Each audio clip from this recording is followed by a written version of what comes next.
밖에 없지 않나 생각이 듭니다. 첫 술에 배부를 수 없잖아요. 그래도 이렇게 시작을 했으니까 또 이게 시작이니까 점차로 우리가 또 이렇게 자꾸 미국 교회하고 만나는 그런 시간을 갖다 보면 또 우리가 좀 이렇게 교제를 갖다 보면 또 더 친해질 수 있지 않을까, 더 가깝게 우리가 그런 시간들을 가질 수 있지 않을까, 이런 생각도 좀 한번 해봤습니다. 아무튼 너무 수고들 많으시고 너무 감사합니다.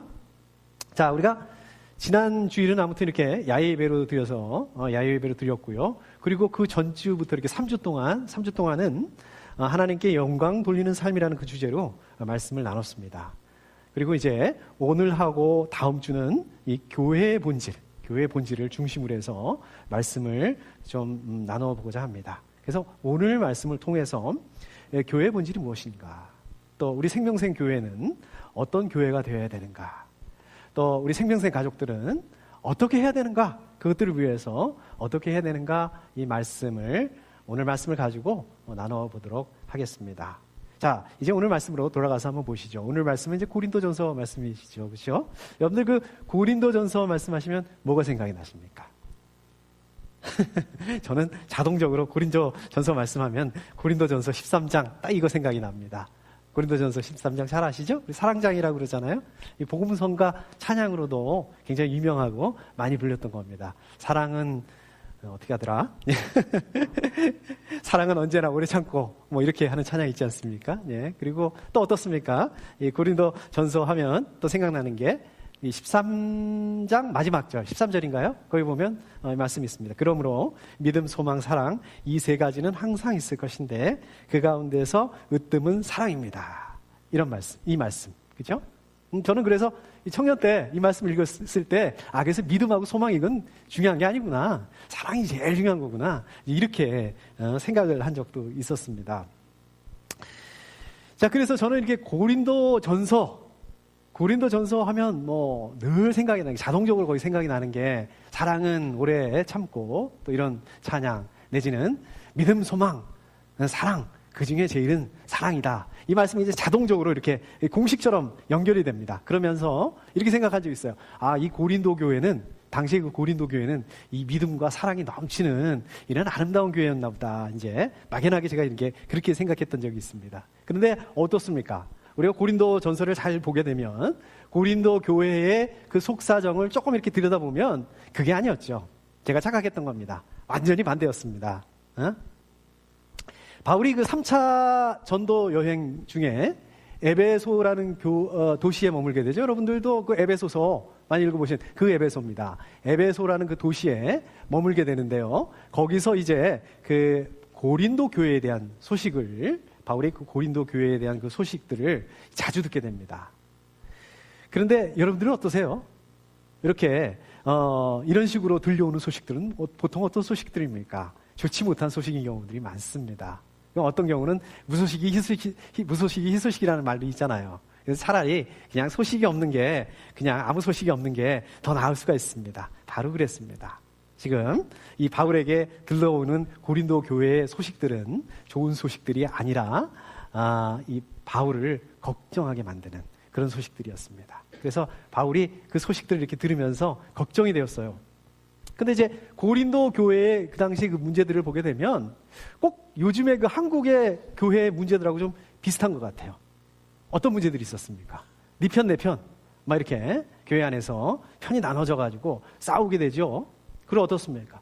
이게 심지어는 교회 안에서도 이 음행의 문제, 이 음행이 이제 판치게 되고, 그래서 우리가 이 고린도 바울이 고린도 전서를 시작을 하면서 먼저 이 부분을 지적을 하고 있는 거예요. 그 부분부터 말씀이 나오고 있지 않습니까? 우리 고린도 전서를 보게 되다 보면, 그 다음에 이 고린도 교회를 보게 되다 보면 몇 가지 이 이슈가 있었어요. 이 문제들이 좀 있었습니다. 근데 이게 문제가 좀 잘 해결이 안 되는 거예요. 왜 그러냐면 서로 자기가 맞다고 그러니까.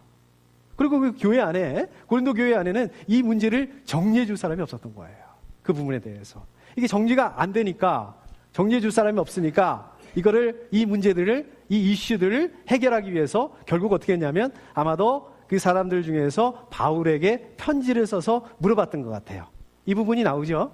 이 부분 어디 나옵니까? 고린도전서 7장 1절에 보면 이 말씀이 나옵니다.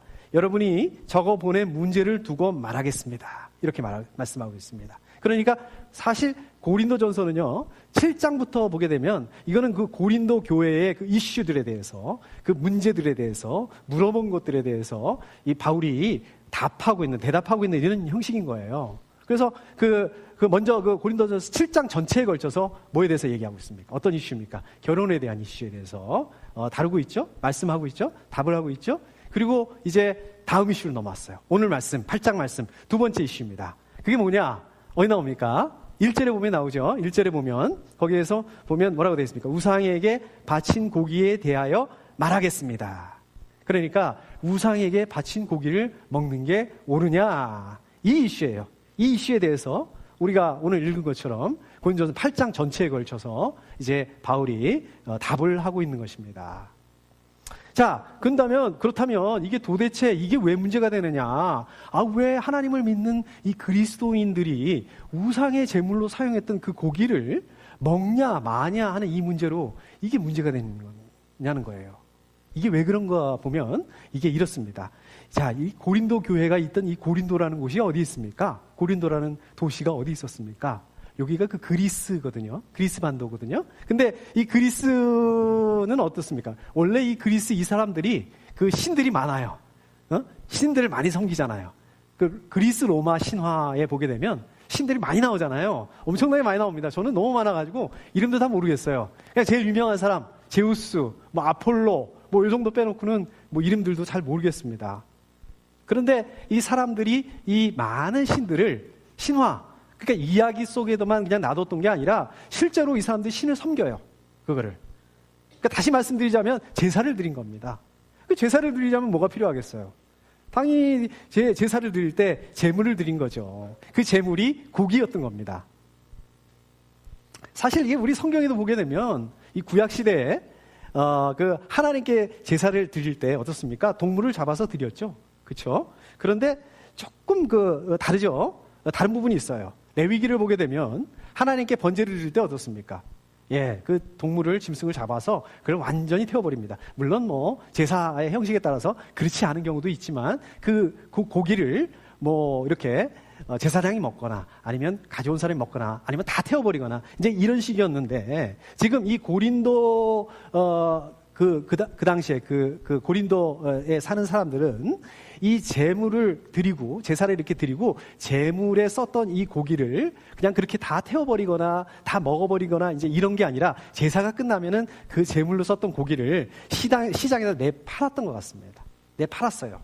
그래서 당시에 시장에 유통되고 있는 이 고기들을 보게 되면 거의 대부분이 이런 식으로 이방신들, 우상에게 제사를 드렸던 제물로 사용됐던 이제 그런 거라는 거죠. 그래서 이제 고기를 먹고 싶어서 고기를 사 먹게 되면 자기가 원하지 않든 우상에게 바쳤던 고기를 사 먹을 수밖에 없었던 거예요.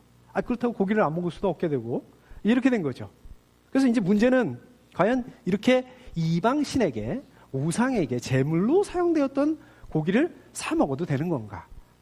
이렇게 이방신의 제물로 사용됐던 고기를 우리가 대접을 받았을 때, 그리스도인들이 대접을 받았을 때 이거를 먹어도 되는 건가? 여기에 대한 문제였던 겁니다. 이게 왜 그러냐면요, 이걸 먹으면 안 된다고 주장했던 사람들이 있었어요.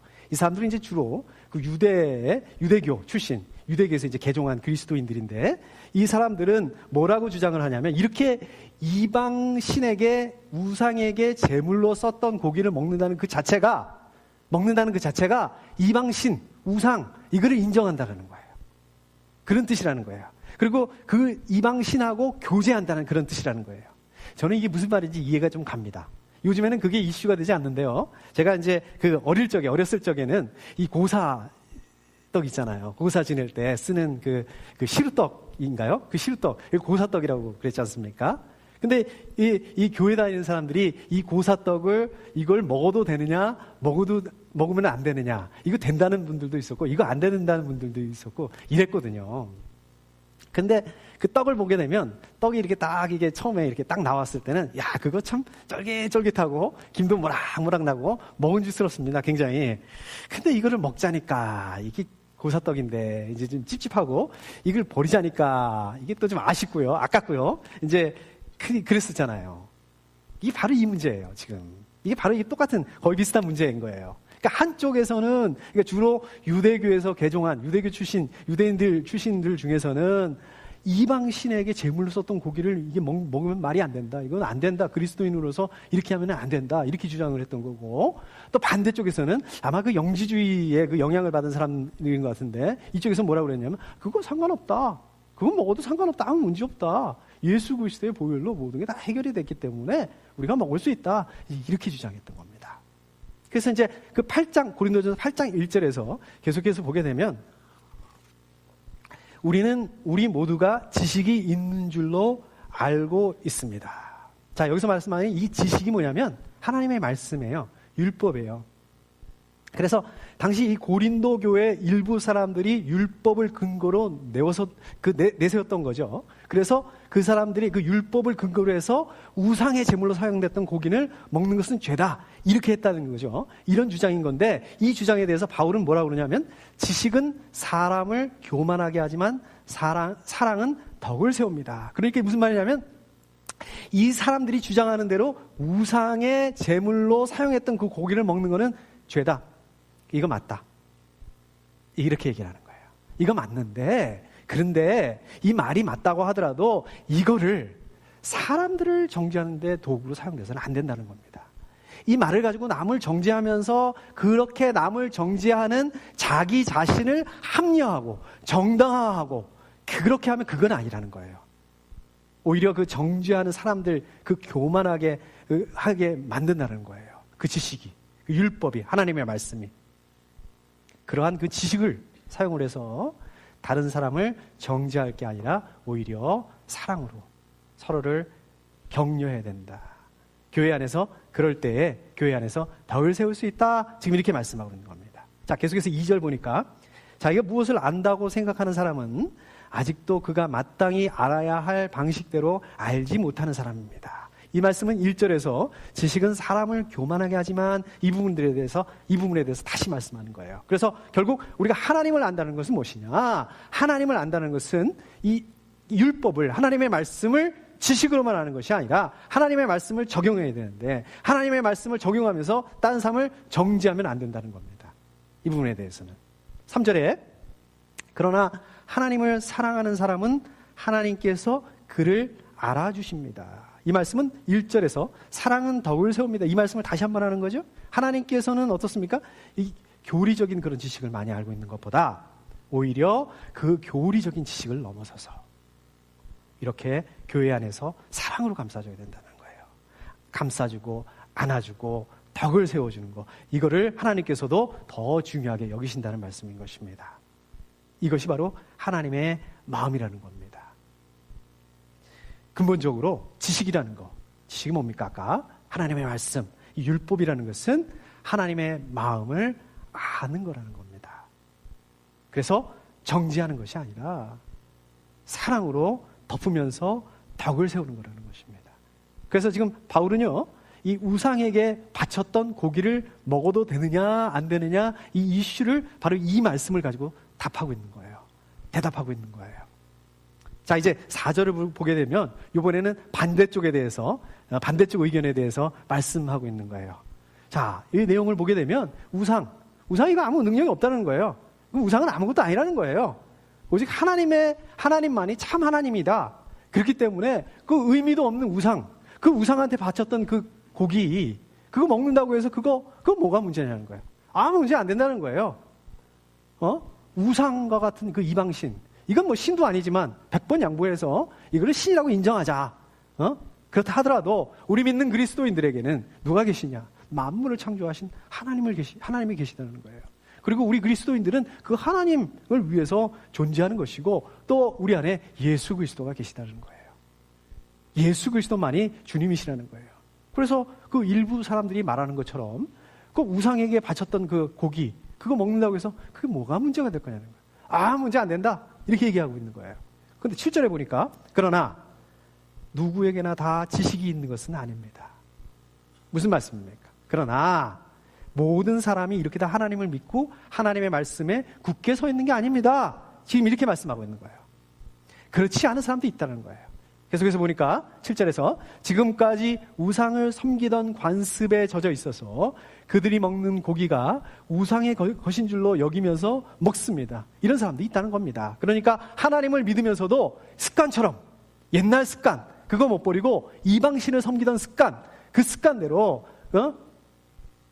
하나님을 섬긴다고 하면서도 그런 짓을 하는 사람도 있다는 겁니다. 왜? 7절에 보니까 양심이 약함으로. 그래서 알면서도 이게 안 된다는 거예요. 몸이 안 따라준다는 거예요. 그렇지만 문제의 본질은 음식에 있는 게 아니다. 우상에게 바쳤던 고기를 먹느냐 안 먹느냐 이게 아니라는 겁니다.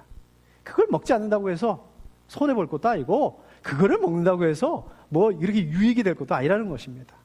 이렇게 이방의 신의 제물로 사용했던 그 고기를 먹는다는 그 자체가 우상을 인정하는 것이 아니라는 거예요. 이방신을 그거 고기를 먹는다고 해서 이방신을 믿는 거 그것도 아니라는 거예요. 그냥 고기를 먹을 뿐이라는 겁니다.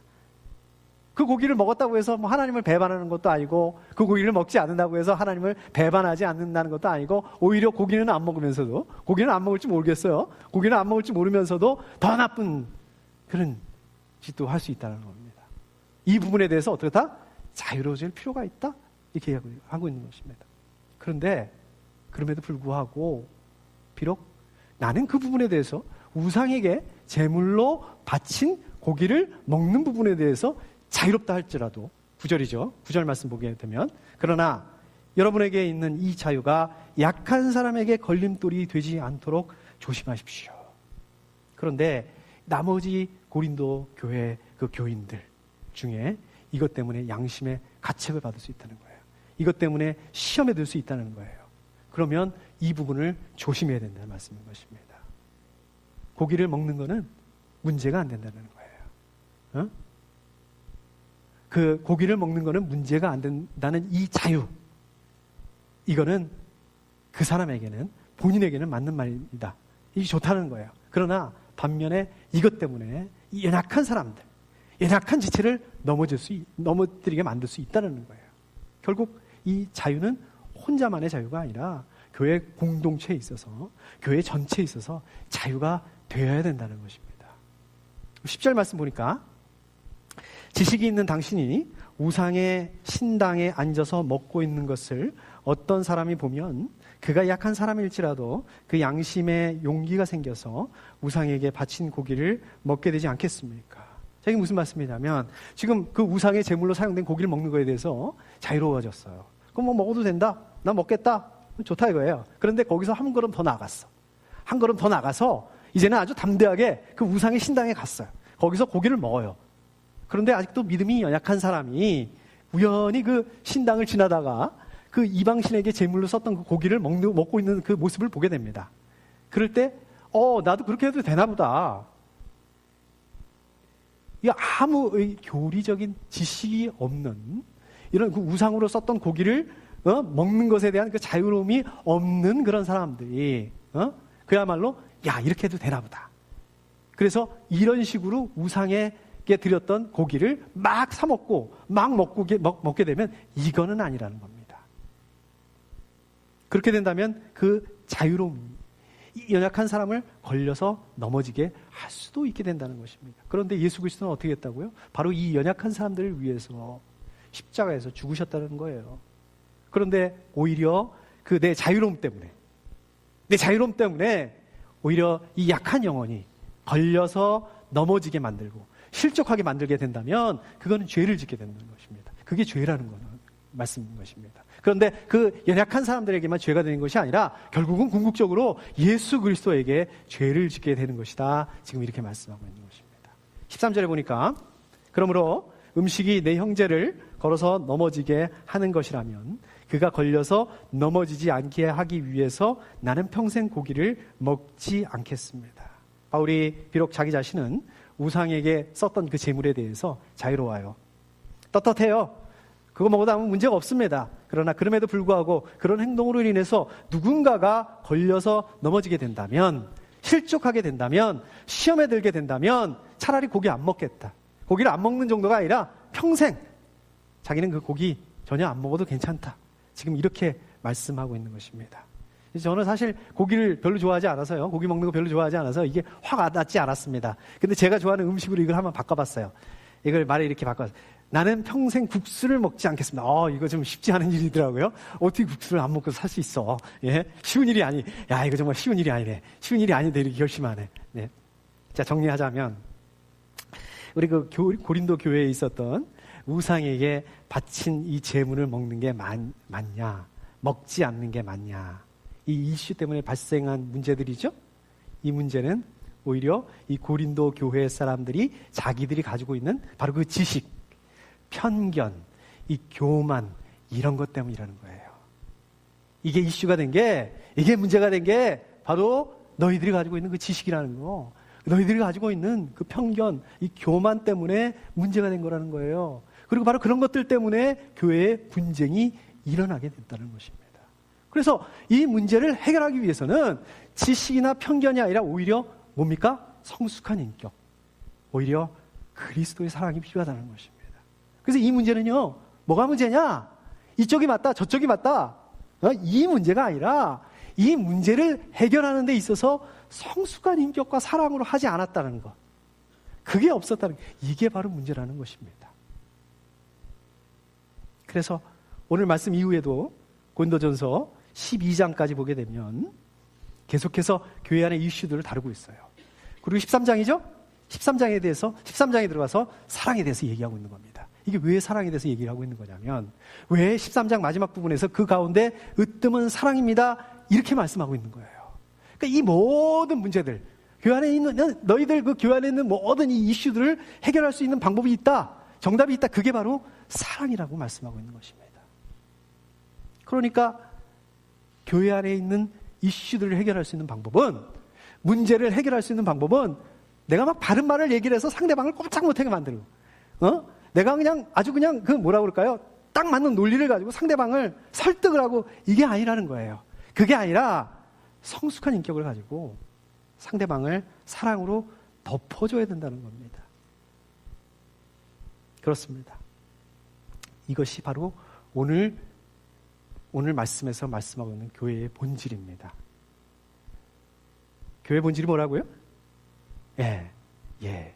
네가 맞다, 내가 맞다, 이게 먼저가 아니라 성숙한 인격을 가지고 상대방을 그리스도의 사랑으로 이해하고 사랑으로 덮어주는 것이라고 말씀하고 있는 겁니다. 그래서요, 우리 고린도 교회 사람들만 그랬던 게 아니라 사실 여러분들과 우리 모든 사람들이, 우리는 누구나 다 자기 생각들을 가지고 있습니다. 자기 신념들이 있어요. 또 뭐라 그럴까, 지식이 있습니다. 그래서 그 생각들, 신념, 그 다음에 또 그 자기 지식을 가지고 일어난 상황이나 문제들에 대해서 우리는 판단을 하고 해결을 하기도 합니다. 이거 굉장히 중요한 거예요. 제가 며칠 전에 저희 집사람과 이렇게 얘기를 하고 있었는데, 저희 집사람이 갑자기 이걸 물어보더라고요. 아니, 왜 교회 다니는 사람들은 술을 먹으면 안 되고 왜 담배를 피면 안 되는 거지? 이렇게 이제 물어보는 거예요. 성경에도 그런 거 하지 말라는 말 없지 않느냐? 믿지 않는 사람들이 교회에 오고 싶어도 교회 오는 게 힘든 게 바로 이것 때문에 아니냐? 이것 때문에 힘들어하는 사람도 많이 있지 않느냐? 우리 그 교회 다니시는 분들 중에서도 생각해 보면 이게 맞는 말이에요. 실제로 우리가 성경을 읽다 보면 이 성경은 그 술 마시는 것에 대해서 그렇게 부정적으로 얘기하고 있지는 않습니다. 아예 담배 얘기는 나오지도 않아요. 그렇지만 뭐 이런 부분들은 있죠. 성경에 보면 우리 몸은 성령께서 거하시는 성전이라고 그러지 않습니까? 그러니까 성령께서 거하시는 성전, 우리 몸을 거룩하게 해야 된다. 뭐 이 정도는 있어요. 그래서 그 술을 마시는 거나 뭐 담배를 피는 거나 이게 뭐 이렇게 몸을 해롭게 하는 거지 않습니까? 그래서 아마 그래서 우리 교회에서 술을 마시는 거나 담배를 피는 거나 이런 것에 대해서 부정적인 것 같습니다. 자, 그런데 그러면 커피를 마시는 건 또 어떻게 우리가 이해를 해야 되느냐는 거죠. 커피도 몸에 나쁘잖아요. 제가 생각을 해보면, 제가 분명히 기억을 하는데, 한 10년 정도 됐는데 분명히 기억을 하는데, 제가 신학교에 들어갈 때 서명을 했어요. 술을 마시지 않겠다. 그리고 나는 담배를 피지 않겠다. 이 란에다가 서명을 했어요. 근데 이게 왜 그럴까요? 그럼 왜 신학교에서 이런 거를 시킬까요? 서명을 하게 할까요? 그리고 그 미국 사람들 문신하는 거 되게 좋아하잖아요. 뭐 문신 안 한 사람이 없는 것 같아요. 근데 잘 보면, 제가 신학교 다닐 때 잘 보면 문신하는 사람이 한 명도 없었어요. 아무리 그 미국 사람이라 하더라도. 생각해 보세요.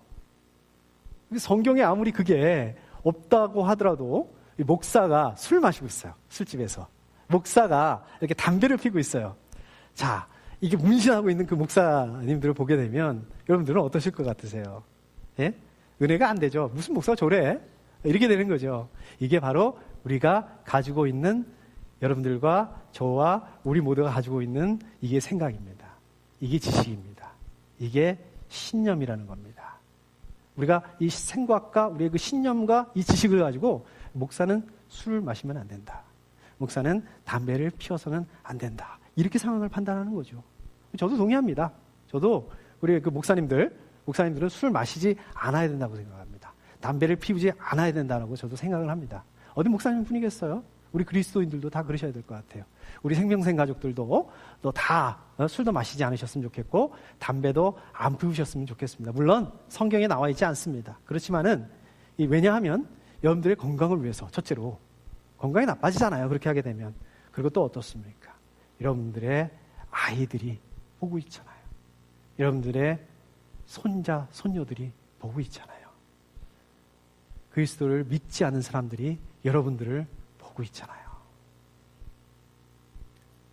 그런데 이 말이 맞는 말이에요. 그래서 내 남편, 또 내 아내, 아직 이걸 해결하지 못한 사람이 있어요. 못한 분들이 있어요. 오늘 집에 가서, 봐봐, 술 끊으래잖아. 담배 끊으래잖아. 그걸 못 끊고 말이야. 어? 이게 아니라는 겁니다. 우리 목장 식구들 중에서 이런 분이 있어요. 거봐요, 당장 끊으래잖아요. 이럴 게 아니라는 겁니다.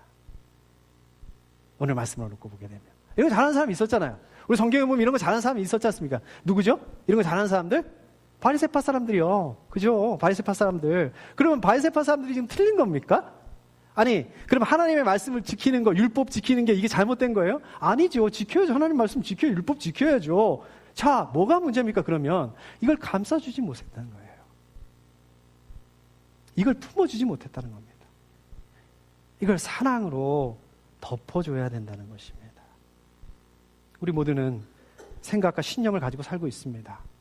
그리고 우리 교회에서뿐만 아니라 우리 가족, 우리 학교, 우리 회사, 이런 삶의 현장에서 내 생각과 내 신념과 다른 사람들을 만날 수 있어요.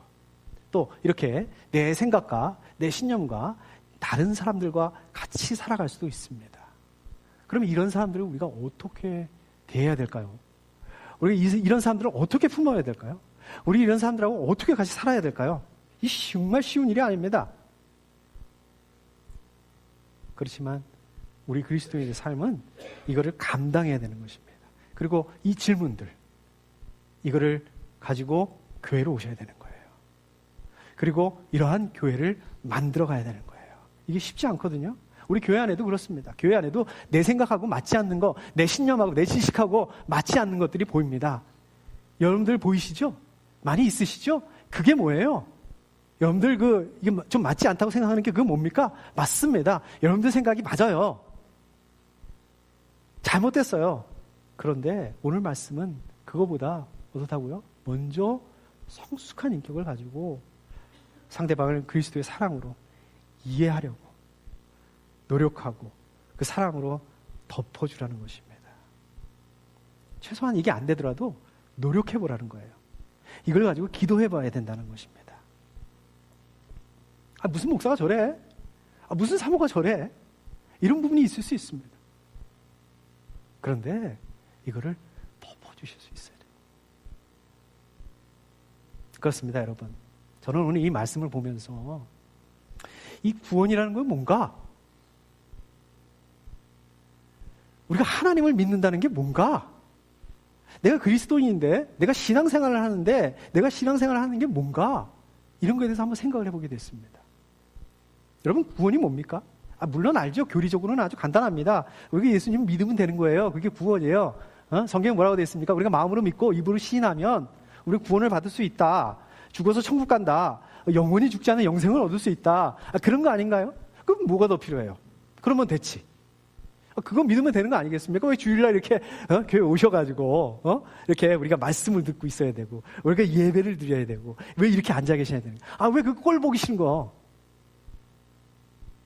그 꼴 보기 싫은 사람들 우리가 상대해야 되냐 이겁니다. 왜 그걸 품어줘야 되는데? 그게 왜 필요한 건데? 왜 그렇게 해야 되는데? 그래서 잘 생각해 보십시오. 우리가 예수님을 만났다면, 우리가 정말 예수님을 믿는다면, 여러분들 정말 구원을 받았다면 이게 돼야 된다는 말이에요. 생각과 지식과 논리로 상대방을 밀어붙여요. 그래서 항복을 받아내요. 이게 아니라 성숙한 인격을 가지고 예수 그리스도의 사랑으로 덮어줄 수 있어야 된다는 겁니다. 이런 삶을 감당할 수 있어야 된다는 겁니다. 이런 교회를 만들어야 된다는 겁니다. 지금은 안 돼요. 안 될 수 있어요. 뭐 마음이 안 따라주는데 어떻게 할 수 있겠어요? 저도 이해합니다. 그거 억지로 하라면 할 수 있겠어요? 억지로 안 됩니다. 억지로 할 수 있는 게 아니에요. 그러나 최소한 이걸 가지고 우리가 기도해야 된다는 겁니다. 이걸 가지고 우리가 노력해야 된다는 겁니다. 이게 안 되지. 응? 모태신앙? 이게 필요 없어요. 3대째 예수 믿는 가정? 4대째 예수 믿는 가정? 이거 필요 없다는 거예요. 그래서 이 구원이라는 것은요, 우리의 믿음이라는 것은요, 신앙생활이라는 것은요, 이게 절대로 뚝 떨어져 있는 게 아닙니다. 우리가 교리로만 알고 있는, 지식적으로만 알고 있는 그런 것이 아니라는 것입니다. 우리가 그렇게 지식적으로만, 교리로만 알고 있어서는 안 된다는 거예요. 우리가 믿음이라는 것을 교회에서만 가지고, 우리가 교회 안에서만 믿음을 생각하고 이거 아니라는 거예요. 우리가 바로 신앙생활로, 우리 삶으로 이 믿음이 나타나야 되는 거예요. 여러분이 그 구원받은 그 삶이, 여러분이 믿고 있는 그 삶이 바로 그 교회 가족들 안에, 우리 교회 식구들 안에 이게 실현되고 나타나져야 된다는 거예요. 이게 교회예요. 그렇기 때문에 여러분의 믿음을 성경책 안에만 두지 마세요. 여러분의 믿음을 항상 믿음의 신앙 공동체, 우리 교회 공동체, 우리 그 교회 공동체라는, 교회 가족 공동체라는 이 컨텍스트 안에다 꼭 두셨으면 좋겠습니다. 이것이 바로 교회의 본질입니다. 이게 교회입니다. 우리가 더불어 살아요. 우리가 함께 삽니다. 우리가 함께 나눠야 됩니다. 예수 그리스도로의 사랑이 기초가 되는 믿음의 공동체, 교회 공동체를 만들어 가야 되는 것입니다. 우리가 먼저 성숙한 인격을 가지고 그리스도의 사랑으로 감싸주는 공동체, 이러한 생명생 교회 공동체가 되어야 되는 것입니다. 우리 이렇게 믿음의 공동체를 함께 나갈 수 있는 귀한 생명생 가족들이 다 되실 수 있기를 축복합니다. 우리 함께 기도하겠습니다.